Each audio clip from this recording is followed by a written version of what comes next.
The state of Florida is now sharing the scope of its immigration enforcement efforts as state officials publishing an online dashboard that breaks down arrests and encounters with people suspected of being in the country illegally. Well, as community advocates and attorneys tell Fox 13's Briona Arradondo tonight, they're making sure people know their rights.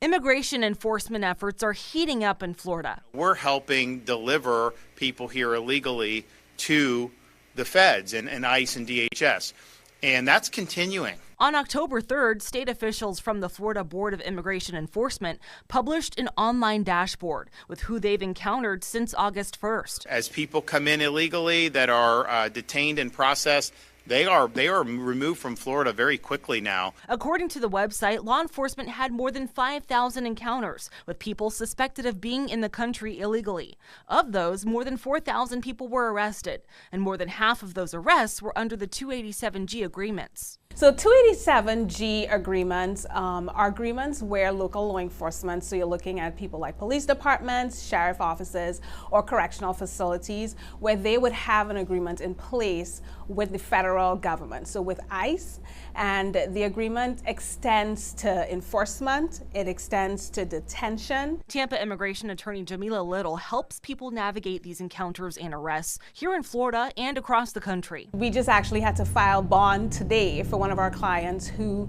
was picked up on a bus. Anna Lamb hears these stories too as a community advocate for immigrants in Hillsborough County. There are no words to express how, not disappointing, but how heartbreaking is this to see even the kids saying to the parents, I'm afraid.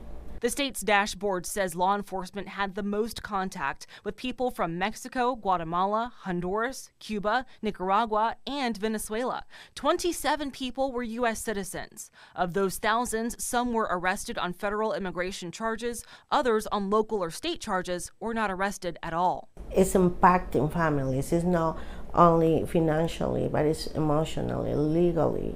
So all the impact that is causing is it's dehumanizing. Community advocates and attorneys are urging everyone to know their rights and carry documentation. If you are a U.S. citizen, you should have, your ID. It's unfortunate that we're now telling naturalized U.S. citizens to take your naturalization certificates with you. Reporting in Hillsborough County, Briona Arradondo, Fox 13 News. All right, Briona, thanks. Governor Ron DeSantis, meantime, says more detention centers like Alligator Alcatraz are coming.